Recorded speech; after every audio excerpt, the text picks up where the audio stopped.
Cricket ప్రపంచంలో మరోసారి ball tampering భూతం కలకలం రేపింది. పాకిస్తాన్ సూపర్ లీగ్ వేదికగా చోటు చేసుకున్న ఒక వివాదాస్పద ఘటన ఇప్పుడు క్రీడా రంగంలో హాట్ టాపిక్ గా మారింది. కేవలం ఒక ఆటగాడి అనైతిక చర్య వల్ల మ్యాచ్ ఫలితం తలకిందులు కావడమే కాకుండా సదరు ఆటగాడి క్రీడా స్ఫూర్తిపై కూడా తీవ్ర విమర్శలు వెల్లువెత్తుతూ ఉన్నాయి. నిన్న జరిగిన కరాచీ కింగ్స్, లాహోర్ కలందర్స్ మధ్య జరిగిన పోరులో చోటు చేసుకున్న ఈ పరిణామాలు క్రికెట్ అభిమానులను విస్మయానికి గురిచేశాయి. మ్యాచ్ ఆద్యంతం ఉత్కంఠభరితంగా సాగింది. రెండు జట్లు నువ్వా నేనా అన్నట్లుగా తలపడ్డాయి. అయితే అసలు డ్రామా మ్యాచ్ చివరి ఓవర్లో మొదలైంది. కరాచీ కింగ్స్ జట్టు విజయానికి చివరి 6 బంతుల్లో 14 పరుగులు అవసరమైన దశలో మైదానం ఒక్కసారిగా వేడెక్కింది.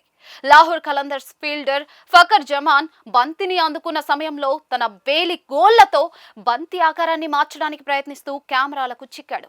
ఈ దృశ్యాలు ప్రత్యక్ష ప్రసారంలో స్పష్టంగా కనిపించడంతో వ్యాఖ్యాతలు సైతం ఒక్కసారిగా షాక్ కి గురయ్యారు. బంతి స్వరూపాన్ని మార్చే ప్రయత్నాన్ని గమనించిన ఆన్ ఫీల్డ్ అంపైర్ ఫైజల్ వెంటనే మ్యాచ్ ను నిలిపివేసి బంతిని నిశితంగా పరిశీలించారు. బంతి ట్యాంపరింగ్ కు గురైనట్లుగా ప్రాథమికంగా నిర్ధారణ కావడంతో క్రికెట్ నిబంధనల ప్రకారం కఠిన నిర్ణయం తీసుకున్నారు. ఐసీసీ నిబంధనల ప్రకారం ఫీల్డింగ్ జట్టు నిబంధనలు ఉల్లంఘించినందుకు గాను బ్యాటింగ్ జట్టు అంటే కరాచీ కింగ్స్ కు 5 పెనాల్టీ పరుగులు మంజూరు చేశారు. దెబ్బతిన్న బంతిని పక్కన పెట్టి సమానమైన స్థితిలో ఉన్న మరో కొత్త బంతితో ఆటను కొనసాగించారు.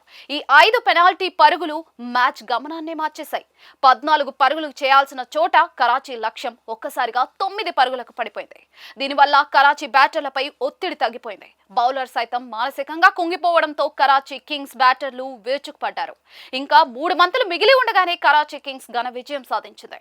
అనవసరపు అత్యుత్సాహానికి పోయిన లాహోర్ కలందర్స్ గెలవాల్సిన మ్యాచ్ ను చేజేతులా చేజార్చుకుంది. ఈ ఘటనపై సోషల్ మీడియాలో నెటిజన్లు తీవ్ర స్థాయిలో విరుచుకుపడుతూ ఉన్నారు.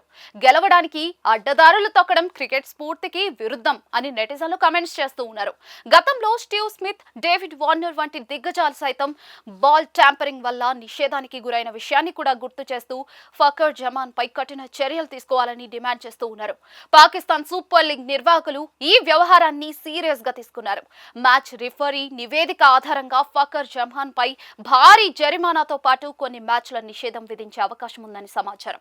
ఒక చిన్న పొరపాటు లేదా ఉద్దేశపూర్వక చర్య ఒక జట్టు శ్రమను ఎలా బూడిదలో పోసిన పన్నీరుగా మారుస్తుందో ఈ ఘటన నిరూపించింది.